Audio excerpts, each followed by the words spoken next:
Chapter 7 The Meeting. It was Friday night, the night before the race, when it happened. Grandfather was out of medicine. Little Willie went to see Doc Smith. Here, Doc Smith handed Little Willie a piece of paper with some scribbling on it. Take this to Lester right away. But it's night time. The store's closed. Just knock on the back door. He'll hear you. But are you sure it's all right? Yes, Lester knows I may have to call on him at any time, day or night. People always don't get sick during working hours, now do they? No, I guess they don't. Little Willie headed for the door. He sure wished he could stay and have some of that cinnamon cake Doc Smith was baking in the oven. It smelled mighty good. But Grandfather needed his medicine, and anyway, he wouldn't think of staying without being asked. One other thing, Willie, Doc Smith said. Yes, ma'am? I might as well say this now as later. It's about the race tomorrow. Yes, ma'am? First, I want you to know that I think you're a darn fool for using your college money to enter that race. Little Willie's eyes looked to the floor. Yes, ma'am. But since it's already done, I also want you to know that I'm rooting for you. Little Willie looked up. You will? Win, Willie. Win that race tomorrow. Little Willie beamed. He tried to speak but couldn't find the words. Embarrassed, he backed over to the door, gave a little wave, and then turned quickly to leave. And Willie, yes, ma'am. If you stay a minute, you can have some of that cinnamon cake I've got in the oven. Yes, ma'am. Later on his way to town, Little Willie sang at the top of his lungs. The sled runners cut through the snow with a swish. It was a treacherous road at night, but the moon was out and Searchlight could see well. And anyway, they knew this road by heart. Nothing was going to happen. Lester gave Little Willie a big bottle of what looked like dirty milk. How's your grandfather doing? Lester asked. Not so good. But after I win the race tomorrow, he'll get better. Doc Smith thinks so too. Lester smiled. I admire you, Willie. You got a heap of courage going up against the likes of Stone Fox. You know he's never lost, don't you? Yes, I know. Thank you for the medicine. Little Willie waved goodbye as Searchlight started off down Main Street. Lester watched the departing sled for the long time before he yelled, Good luck, son! On his way out of town, along North Road, Little Willie heard dogs barking. The sounds came from the old deserted barn near the schoolhouse. Little Willie decided to investigate. He squeaked open the barn door and peeked in. It was dark inside. He couldn't see anything. He couldn't hear anything either. The dogs had stopped barking. He went inside the barn. Little Willie's eyes took a while to get used to the dark. And then he saw them, the 5 Samoyeds. They were in the corner of the barn on a bed of straw. They were looking at him. They were so beautiful that Little Willie couldn't keep from smiling. Little Willie loved dogs. He had to see the Samoyeds close up. They showed no alarm as he approached, or as he held out his hand to pet them. Then it happened. There was a moment through the darkness to Little Willie's right, a sweeping motion, fast and first, then appeared slow on top and stopped. But it didn't stop. The hand hit Little Willie right in the face, sending him over backward. I didn't mean any harm, Mr. Stone Fox, Little Willie said as he picked himself up off the ground, holding his hand over his eye. Stone Fox stood tall in the darkness and said nothing. Searchlight barked outside. The Samoyeds barked in return. Little Willie continued, I'm going to race against you tomorrow. I know how you want to win, but I want to win too. I'm gotta win. If I don't, they're gonna take away our farm. They have the right. Grandfather says that those that want to bad enough will. So I will. I'll win. I'm gonna beat you. Stone Fox remained motionless and silent. Little Willie backed over to the barn door, still holding his eye. I'm sorry, we both can't win, he said. Then he pushed open the barn door and left, closing the door behind him. In the barn, Stone Fox stood unmoving for another moment. Then he reached out with one massive hand and gently petted one of the Samoyeds. That night, little Willie couldn't sleep. His eye was killing him.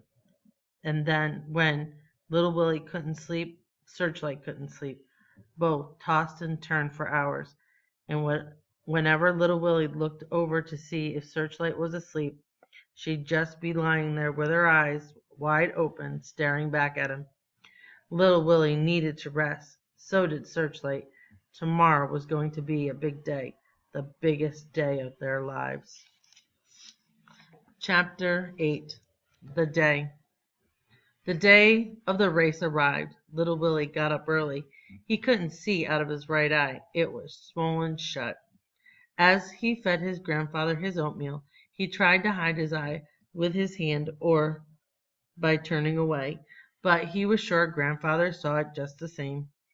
After adding more wood to the fire, little Willie kissed Grandfather, hitched up Searchlight, and started off for town. At the edge of their property he stopped the sled for a moment and looked back at the farmhouse. The roof was covered with freshly fallen snow.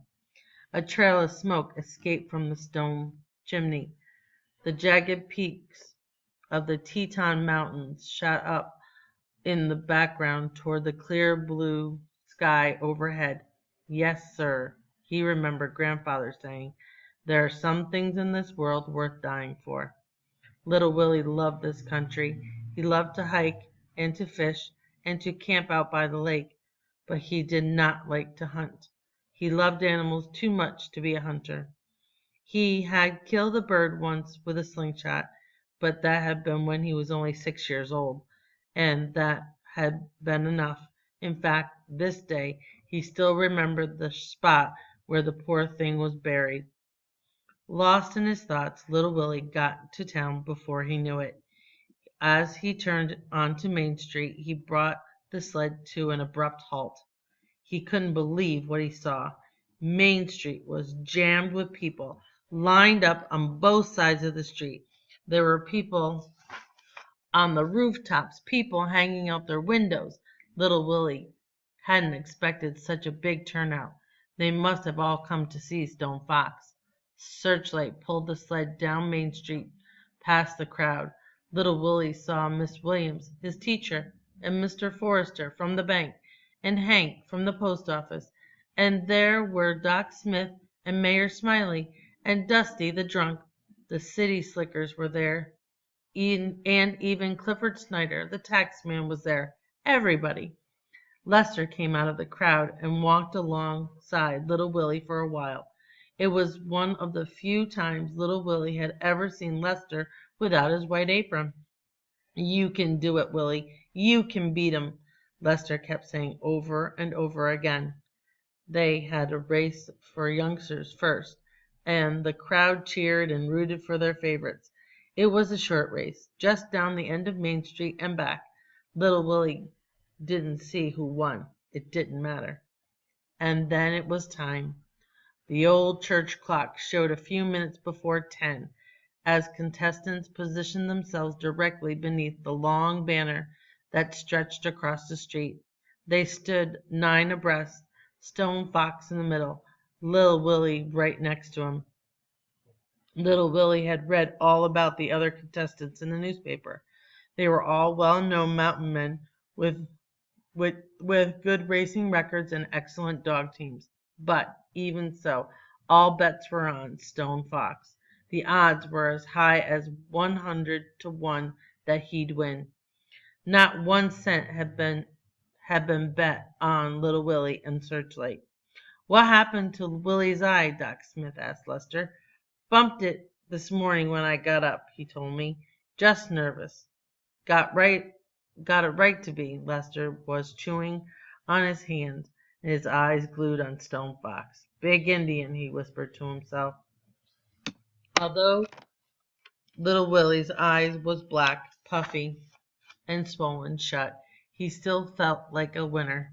He was smiling. Searchlight knew the route as well as he did, so it really didn't matter if he could see at all. They were going to win today, and that was final. Both of them knew it. Stone Fox looked bigger than ever standing next to Little Willie. In fact, the top of Little Willie's head was dead even with Stone Fox's waist. "Mornings, Mr. Stone Fox," Little Willie said, looking particularly straight up. "Sure is a nice day for a race." Stone Fox must have heard Little Willie, but he did not look at him. His face was frozen like ice. His eyes seemed to lack a sparkle Little Willie remembered seeing before. The crowd became silent as Mayor Smiley stepped out into the street. Miss Williams clenched her hands together until her knuckles turned white. Lester's mouth hung open, his lips wet. Mr. Foster began chewing his cigar. Hank stared out without blinking. Doc Smith held up her head so proudly. Dusty took a powerful swig from his whiskey bottle. Clifford Snyder removed a gold watch from his vest pocket and checked the time. Tension filled the air. Little Willie's throat became dry. His hands started to sweat. He could feel his heart thumping. Mayor Smiley raised a pistol to the sky and fired. The race had begun.